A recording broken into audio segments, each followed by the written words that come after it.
പരിശുദ്ധമായ അറഫയുടെ സുന്നത്ത് നോമ്പ് ഒരിക്കലും നമുക്ക് നഷ്ടപ്പെട്ടു പോകാൻ പാടില്ല. കാരണം അത്ര തന്നെ അതിന് മഹത്വമുണ്ട്. ഒരിക്കൽ ഹബീബായ നബി സല്ലല്ലാഹു അലൈഹി വസല്ലമ തങ്ങൾ പ്രിയപ്പെട്ട ഭാര്യയോട് സ്വർഗത്തിലെ അതിമനോഹരമായൊരു ഭവനത്തെ കുറിച്ച് വിശദീകരിച്ചു കൊണ്ടിരിക്കുകയാണ്. ആയിഷ ആ സ്വർഗത്തിലെ മനോഹരമായ കൊട്ടാരത്തിന്റെ ഭംഗി അത്ഭുതപ്പെടുത്തുന്നതാണ്. ആയിഷ എല്ലാവിധ ആഡംബരങ്ങളും ആ സ്വർഗ കൊട്ടാരത്തിൽ നിറഞ്ഞിരിക്കുന്നു. മുത്തുകളും മാണിക്യവും സ്വർണവും വെള്ളിയും അലങ്കരിക്കപ്പെട്ടിരിക്കുന്ന മനോഹരമായ കൊട്ടാരത്തെ കുറിച്ച് ലോകത്തിന്റെ നേതാവ് മുഹമ്മദ് മുസ്തഫ സല്ലല്ലാഹു അലൈഹി വസല്ലമ തങ്ങൾ ആയിഷ റളിയല്ലാഹു തആല അൻഹയോട് പറയുമ്പോ ആയിഷ റളിയല്ലാഹു തആല അൻഹ ചോദിച്ചു, യാ റസൂലല്ലാഹ് ലിമൻ ഹാദാ? അത്രയും മനോഹരമായ സ്വർഗ്ഗത്തിലെ ആ ഭവനം അതാർക്ക് വേണ്ടിയാണ് നബിയേ അല്ലാഹു സംവിധാനിച്ചത്? ഹബീബായ നബി തങ്ങൾ പറഞ്ഞു, ലിമൻ സ്വാമ യൗമ അറഫ. ആയിഷ, അത് അറഫ നോമ്പ് സമ്പാദിക്കുന്നവരുള്ളതാണ്. അറഫ നോമ്പ് അത് പിടിക്കുന്നവർക്ക് അള്ളാഹു കൊടുക്കാൻ സംവിധാനിച്ച ഒരു പ്രതിഫലത്തെ കുറിച്ചാണ് നബി തങ്ങൾ പറഞ്ഞത്. സ്വർഗത്തിലെ വിവരണാതീതമായ, വിവരിക്കാൻ കഴിയാത്ത അതിമനോഹരമായ ഒരു സ്വർഗത്തിലെ കൊട്ടാരം.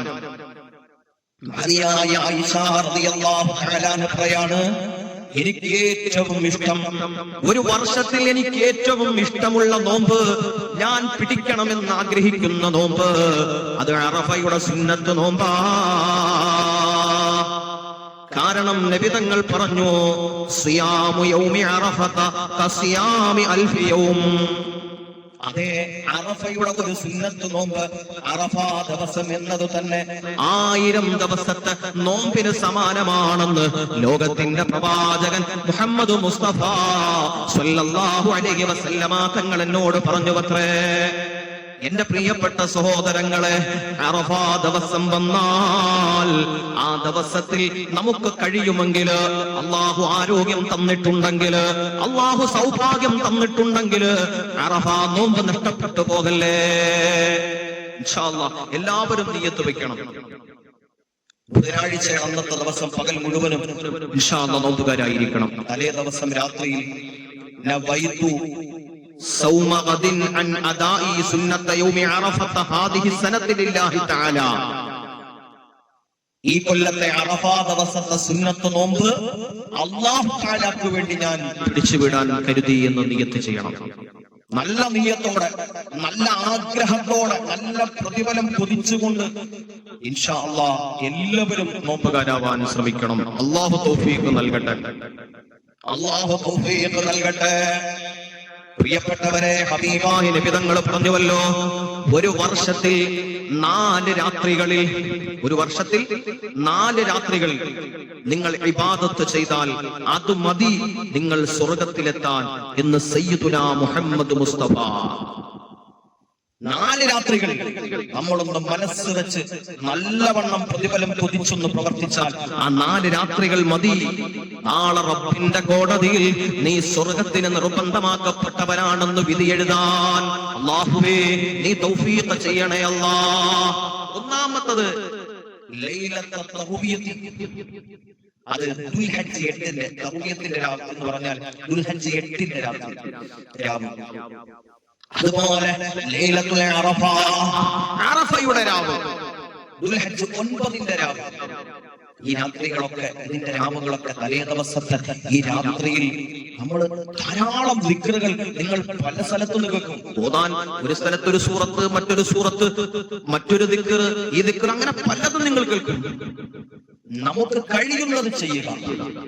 സ്വലാത്തുകളും ദിക്റുകളും തസ്ബീഹുകളും തഹ്ലീലുകളും ഖുർആൻ ഓതലുകളുമായി നമ്മൾ ഒന്നും അറിയില്ല എന്ന് പറഞ്ഞു മാറാതെ നമ്മളെ കൊണ്ട് എന്ത് കഴിയും അത് ചെയ്യാം.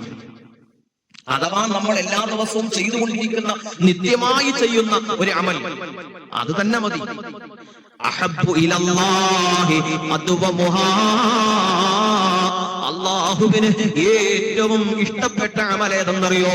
എല്ലാ ദിവസവും നമ്മൾ ചെയ്തുകൊണ്ടിരിക്കുന്ന ആ കാര്യം, അത് മുടങ്ങാതെ ചെയ്യലാണ് അല്ലാഹുവിന് ഏറ്റവും ഇഷ്ടം. അപ്പോൾ പ്രിയപ്പെട്ടവരെ, അറഫയുടെ രാത്രി, ആ രാത്രിയിൽ നീ ഒന്ന് പണിയെടുത്താൽ പിന്നെയോ ലൈലത്തൻ നഹ്രി, പെരുന്നാളിന്റെ രാവ്, വലിയ പെരുന്നാളിന്റെ രാവ്. അപ്പൊ ഏതാ?